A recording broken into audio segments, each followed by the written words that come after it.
मेरा ये केस 2 साल पहले से 1.5 से 2 साल से चल रहा है। 17 अगस्त को 2022 को सीबीआई की पहली केस फाइल हुआ था और 22 अगस्त 2022 को पीसीआर फाइल हुई थी। मुझे गिरफ्तार किया गया है। ना तो किसी कोर्ट ने मुझे दोषी करार दिया है, ना मेरे ऊपर कोई मुकदमा चला है, ना मेरे ऊपर कोई आरोप तय हुए हैं, ना मेरे ऊपर कोई आरोप तय हुए हैं।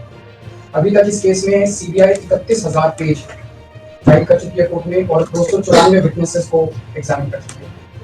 ईडी लगभग 162 विटनेसेस को एग्जामिन कर चुकी है और 25,000 पेजेस फाइल कर चुकी है।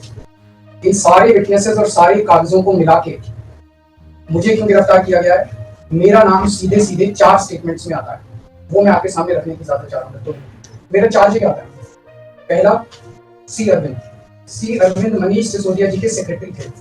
उन्होंने ये कहा है, स्टेटमेंट दिया है कि एक दिन मेरे घर में मेरी मौजूदगी में मनीष सिसोदिया जी ने उनको कुछ एक्साइज के डॉक्यूमेंट्स हैंड ओवर किए। That's it madam. उन्होंने ये नहीं कहा कि मेरी मौजूदगी में कोई पैसे दिए, कोई ऐसा कोई आरोप नहीं है। मेरी मौजूदगी में सी अरविंद को मनीष सिसोदिया जी ने एक्साइज के कुछ डॉक्यूमेंट्स दिए। मैडम, मेरे घर पे ढेरों एमएलए आते हैं, ढेरों मंत्री आते हैं, ढेरों डिग्निटरीज आते हैं अपने अपने सेक्रेटरी लेके, वो आपस में फुसर भी करते रहते हैं, आपस में डॉक्यूमेंट्स एक्सचेंज। मुझे क्या पता कि कौन किसको क्या दे। Is this a sufficient reason to arrest the sitting chief minister? क्या ये स्टेटमेंट एक सिटिंग चीफ मिनिस्टर को अरेस्ट करने के लिए पर्याप्त है? नंबर 1। नंबर दूसरा स्टेटमेंट, एमएसआर मगुंटा श्रीनिवास रेड्डी, ये मेंबर ऑफ पार्लियामेंट थे जगन रेड्डी की पार्टी से। एमएसआर एक दिन 16 मार्च 2021 को 4:30 बजे मेरे दफ्तर आते हैं। उससे 10 दिन पहले उन्होंने मेरे ऑफिस में ईमेल भेजी कि मैं एमपी हूं, मुख्यमंत्री से मेरे ऑफिस वालों ने उसको 10 दिन बाद का टाइम दिया। वो मेरे पास मिलने के लिए आते हैं 4:30 बजे। मैं जिस वजह से जल्दी में था, आके वो मुझे कहते हैं कि मुझे दिल्ली में अपना फैमिली चैरिटेबल ट्रस्ट खोलना है, उसके लिए जमीन चाहिए। मैंने उनको कहा कि जमीन हमारे अंडर नहीं आती, एजी साहब के अंडर में आती है, आप मुझे चिट्ठी दे दीजिए, मैं एजी साहब को फॉरवर्ड करूंगा। And that's it. सो ये हुआ। 16 सितंबर 2022 को उनके घर पे रेड होती है। उनसे पूछा जाता है कि क्या आप केजरीवाल जी से मिले? वो कहते हैं कि हाँ मैं मिला और मैं केजरीवाल जी से अपने फैमिली ट्रस्ट की जमीन मांगने गया था। ये 16 सितंबर 2022 को सेक्शन 17 का स्टेटमेंट है। ED is not happy with this statement. 5 महीने के बाद उनके बेटे को 10 फरवरी को गिरफ्तार कर लिया जाता है। उसके बावजूद भी वो अपने स्टेटमेंट पे कायम रहते हैं। उनका दोबारा गिरफ्तारी के बाद स्टेटमेंट लिया गया, वो कायम रहते हैं। 5 महीने जब उनका बेटा गिरफ्तार रहता है तो बात टूट जाता है। 16 जुलाई को बदल लेते हैं। उसके बाद वो 16 जुलाई को वो अपना स्टेटमेंट बदल लेते हैं। 18 जुलाई को उनका बेटा छूट जाता है। उसके बाद उनका कोई स्टेटमेंट नहीं होता। That's it. स्टेटमेंट पे स्टेटमेंट हो रहे थे जब तक वो अपना स्टेटमेंट मेरे खिलाफ नहीं दे रहे थे। जैसे ही उन्होंने मेरे खिलाफ स्टेटमेंट दिया, बेटा भी छूट गया, स्टेटमेंट होने भी बंद हो गए और 3 अक्टूबर को उनका माफीनामा दे दिया। Mission accomplished. इसका मतलब ईडी का मिशन केवल और केवल मुझे फंसाना था। 3 सेक्शन 50 के स्टेटमेंट है ना, तीनों से सेक्शन 50 के statement they are equal in the eyes of the law. तीनों बराबर है, तीनों की ग्रेविटी सेम है। तो उसमें से एक स्टेटमेंट के तवज्जो क्यों दी गई? क्या जांच की गई है जानने के लिए? इसमें से एक ठीक है, बाकी 2 गलत है।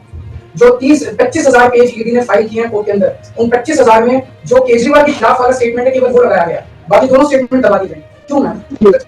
कोर्ट के सामने तीनों स्टेटमेंट लगाए जाने चाहिए थे ताकि कोर्ट डिसाइड कर सके सच्चाई क्या है। चलिए ठीक है, 1 मिनट मैम।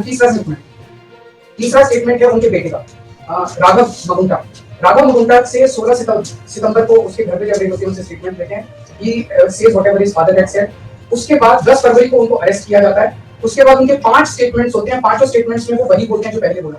फिर 5 महीने तक वो जेल में रहते हैं। उसके बाद जब 16 जुलाई को उनके पिताजी स्टेटमेंट बदलते हैं तो 18 जुलाई को उनको छोड़ दिया जाता है। तो 7 स्टेटमेंट्स उनके हुए। 6 में वो मेरे खिलाफ नहीं बोलते, 7वें में जैसे ही मेरे खिलाफ स्टेटमेंट देते हैं उनका उसके बाद कोई स्टेटमेंट नहीं होता, उनको जेल में छोड़ दिया जाता है, उन्हें माफीनामा दिया जाता है। तो जो 6 स्टेटमेंट्स हैं ये रिकॉर्ड पे नहीं लाए जाते। चौथा है शरद रेड्डी के केस में 16 सितंबर को उसको अरेस्ट किया गया। 16 सितंबर को उसकी रेड हुई, उसने मेरे खिलाफ कुछ नहीं बोला। 9 नवंबर को उसका स्टेटमेंट दिया, उसने कुछ नहीं बोला। 10 नवंबर को उसकी अरेस्ट हुई। उसके बाद उसके 9 स्टेटमेंट्स होते हैं मैम, 9 स्टेटमेंट्स वो मेरे खिलाफ नहीं बोलता। उसके बाद 6 महीने उसको अरेस्ट करने के बाद 25 अप्रैल को वो टूट जाता है और वो केवल इतना कहता है कि मैं विजय नायर के साथ मिलने सीएम साहब के पास गया था, सीएम साहब जल्दी में थे, सीएम साहब ने कहा कि विजय के टच में रहो, विजय अच्छा लड़का है। मैं केवल ये जानना चाहता हूँ कि क्या ये 4 स्टेटमेंट्स एक सिटिंग चीफ मिनिस्टर को अरेस्ट करने के लिए मैम 2 मिनट देंगे, क्या ये पर्याप्त है? नंबर 1। नंबर 2, जो 30,000 पेज फाइल किए गए हैं, ये 30,000 पेज के अलावा 1 लाख पेज ईडी के दफ्तर में जो हमारी बेगुनाही के सबूत है, उनको कोर्ट के सामने नहीं लाया गया। ये दूसरी बात मैं ये कहना चाहता हूँ, ये शराब घोटाले का पैसा आखिर है कहाँ? Ma'am page 22 para 12, the assertion in the complaint filed by DOE that kickback of rupees 100 crore was actually paid by Liquor Group is a matter of debate. Sanjeev Khanna कह रहे हैं, इसका मतलब ये साबित नहीं हुआ, इसका मतलब ये विवादास्पद है, इसका मतलब ये संदेहास्पद है, इसका मतलब इसके लिए सबूत नहीं है। जो 100 करोड़ रुपए ये कह रहे हैं कि हम लोगों ने रिश्वत ली, वो रिश्वत तो संदेहास्पद है, उसके तो सबूत ही नहीं है। लेकिन असली शराब घोटाला क्या है? असली शराब घोटाला शुरू होता है ईडी की जांच के बाद। जब ईडी की जांच शुरू हो जाती है, ईडी की जांच के दो मकसद हैं। एक स्मोक स्क्रीन क्रिएट करना पूरे देश के सामने, आम आदमी पार्टी ने चोरी की है, आम आदमी पार्टी भ्रष्टाचारी है, आम आदमी पार्टी ने शराब घोटाला किया, और उसके पीछे एक्सटॉर्शन रैकेट करना, जिसके जरिए वो so he bought his bail, man.